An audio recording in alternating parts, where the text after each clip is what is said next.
Olá, pessoal, tudo bem com vocês? Olá, gente. Boa tarde. Hoje, sábado aí, na hora do almoço, uma live surpresa aí, Daniel Saber, né, Clay? Isso mesmo. Como sempre, a gente dá um jeitinho de surpreender todo mundo, né? Então hoje a gente tá aqui, a gente quer agradecer muito a vocês, né, pela participação que vocês tiveram na jornada.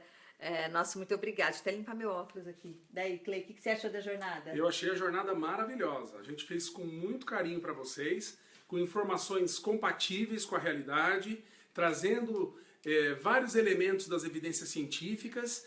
Lógico, é um conhecimento complexo, é Sim. muito mais do que aquilo. Mas a jornada se destinou a isso mesmo, a fazer vamos dizer assim, um trabalho rápido, eficaz, com informações úteis. E daí, gente, vão colocando aí quem tá entrando, vai colocando o nome de vocês pra gente saber quem tá aí. Ô Sandra, que bom, tudo bem? Boa tarde. Oi Vanessa, tudo bem?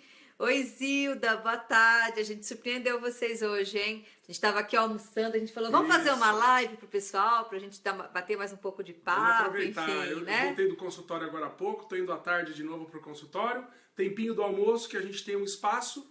Vamos fazer uma live. Ai, que bom. A Tawane, nós que agradecemos, foi um conhecimento muito importante. Que bom, Tawane.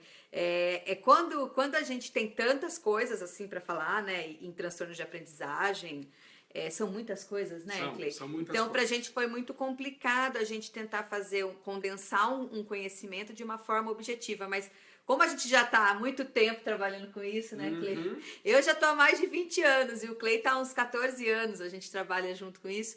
Então, para a gente fica mais fácil, assim, a gente tentar entender o que realmente vai impactar a vida de vocês. Nossa, a gente já está com quase 60 pessoas, Clay. Oh, que bom, o pessoal Que deixou de bom. almoçar. Que beleza, maravilha. E olha, como o assunto é complexo, o transtorno de aprendizagem sempre tem que olhar sobre o aspecto multidisciplinar. Então, o conhecimento é amplo. Vai para as áreas de neurologia, vai para as áreas de neuropsicologia, fonoaudiologia, psicopedagogia, ou seja, cada área dessa enxerga o transtorno de aprendizagem com um olhar. Então, o que seria um assunto simples se torna um Muito assunto complexo. extremamente amplo. Ô, Andréia, obrigada. Você é de Santa Catarina, das séries iniciais, aprende bastante.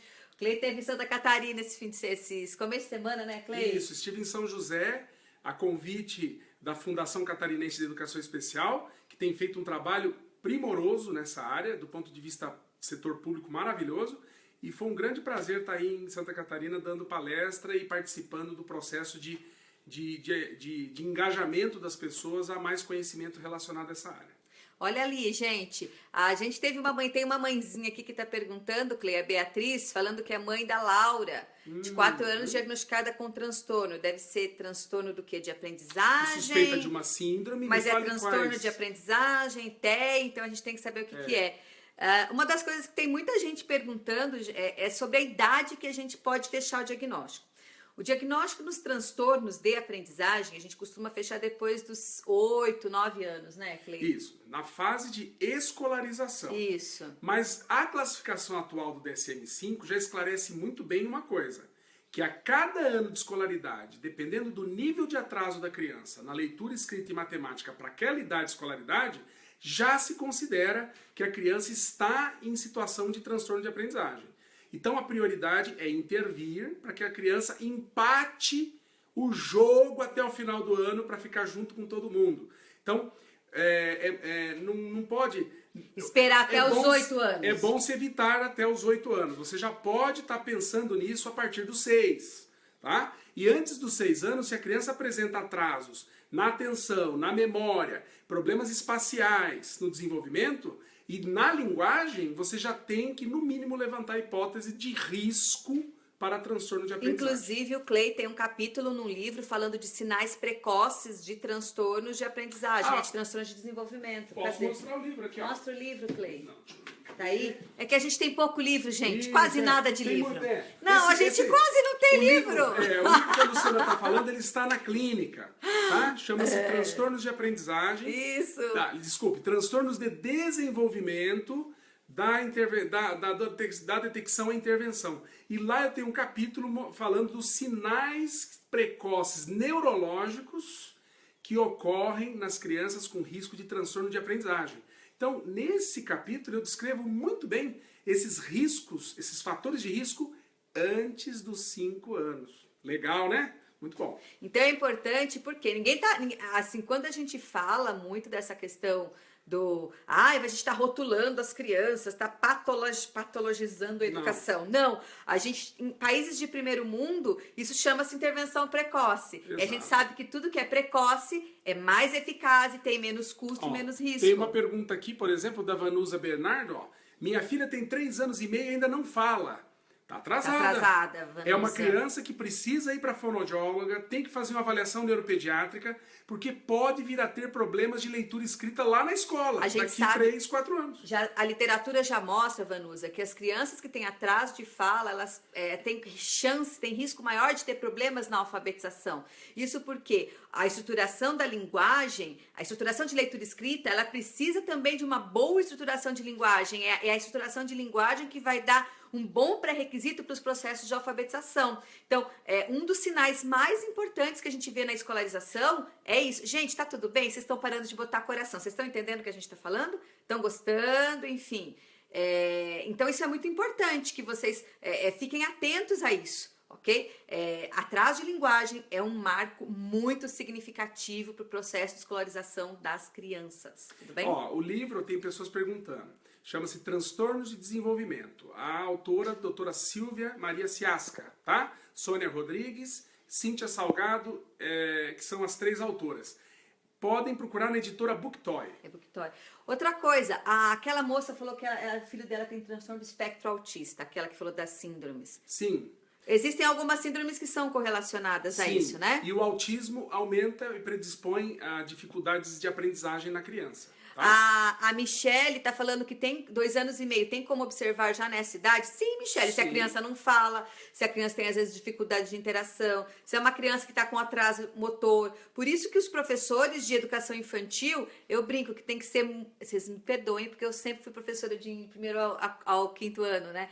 Mas os professores de educação infantil têm que ser os mais bem treinados. Porque lá na educação infantil dá pra gente fazer uma boa triagem. E o pediatra também. O pediatra, com certeza. O pediatra que geralmente é quem, do ponto de vista médico e de competência de desenvolvimento, é o que tem primeiro contato com a criança. Então ele tem que estar preparado para ir atrás dessas possibilidades. Sim, gente, a gente tá com quase 200 pessoas.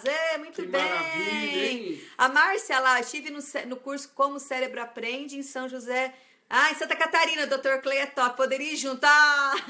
Sabe o que é, gente? Quando eu vou em curso, quando eu dou curso, o Clay fica. E quando o Clay vai, eu fico. Por quê? Porque nós temos 3 filhos. Então, a gente não pode, né, delegar isso só para os avós e para os funcionários. A gente tem que estar junto na educação dos nossos filhos, né? Então, é uma opção, né? É uma troca que a gente faz. Então, quando ele vai dar os cursos, eu preciso ficar. Eu tenho uma filha de 16, um filho de 13 e um filho de 7. Então, se a gente não tiver presente com os nossos filhos nessa época, nessa situação, vai ficar muito complicado. Por isso que não dá. Mas a gente vai, né, Clay? Em alguns casos, aí quem sabe a gente não consegue, né? No simpósio de psicopedagogia, eu vou estar junto com o Clay lá. Que dia vai ser o simpósio? Simpósio dia 21 e 22 de outubro. O 4º Simpósio Internacional de Psicopedagogia. Vai ser em São Paulo. Eu vou estar lá falando exatamente desses sinais precoces no desenvolvimento da criança que sinaliza um possível transtorno de aprendizagem. Convido a vocês, São Paulo, 21 e 22 de outubro, 4º Simpósio Internacional de Psicopedagogia.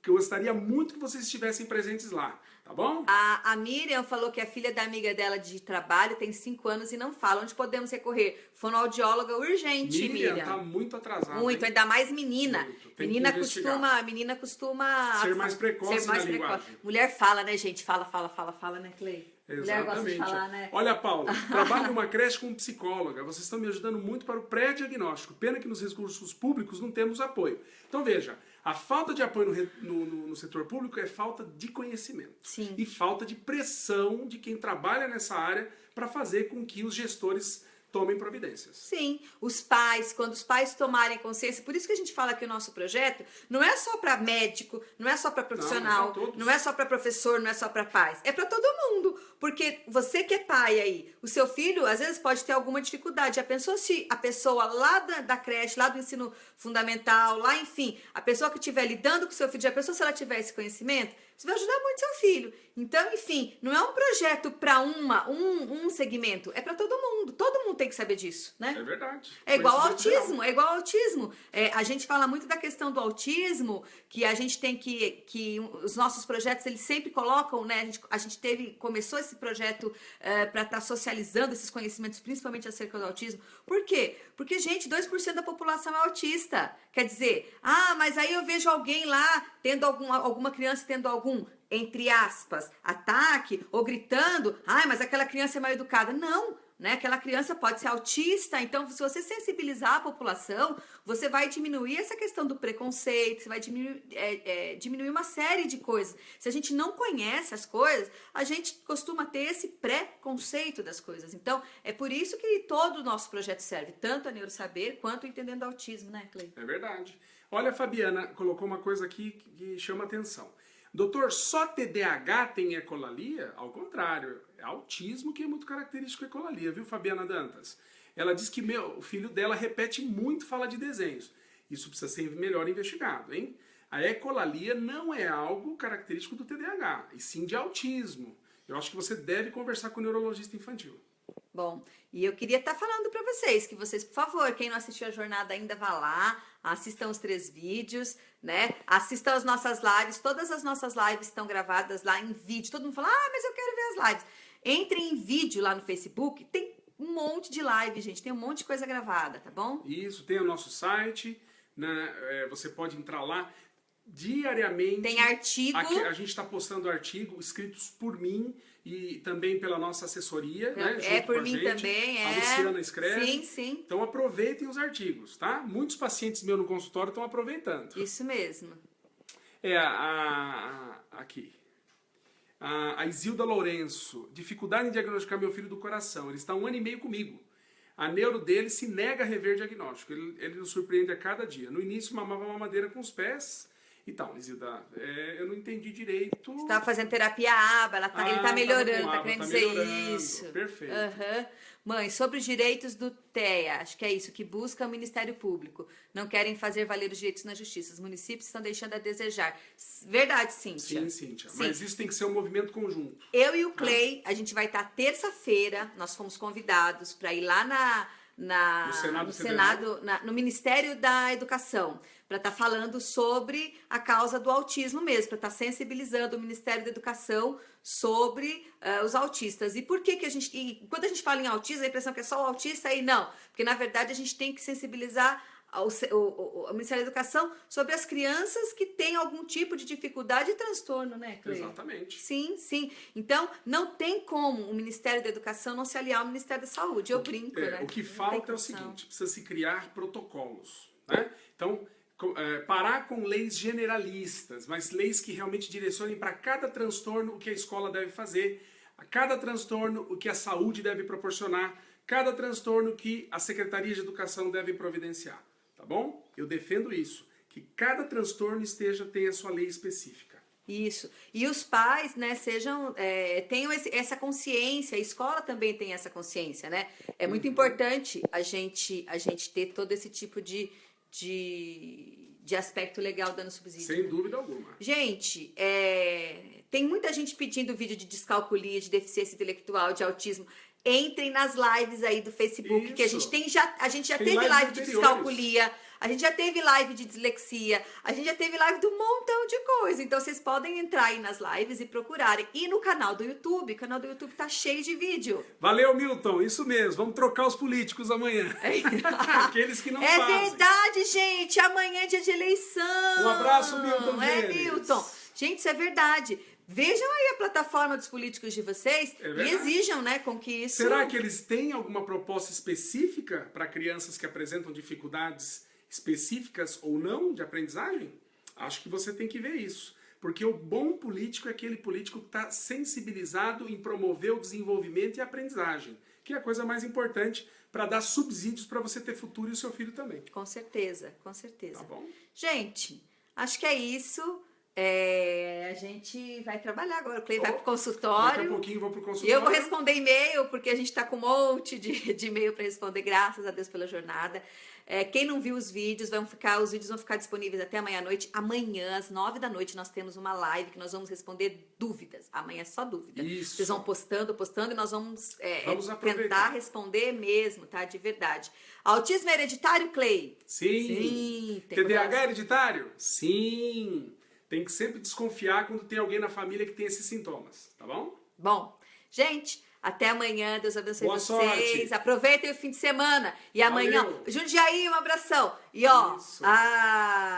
vocês votem com consciência amanhã, né? Votem aí, porque isso é muito fácil a gente colocar a culpa nos outros, né? A culpa é do político. Quem bota o político lá é a gente, tá bom? É verdade. Deus abençoe. Um abraço pra vocês. Bom final de semana e bom volta amanhã. E compartilhem esse vídeo. Beijo. Isso. Tchau. Até.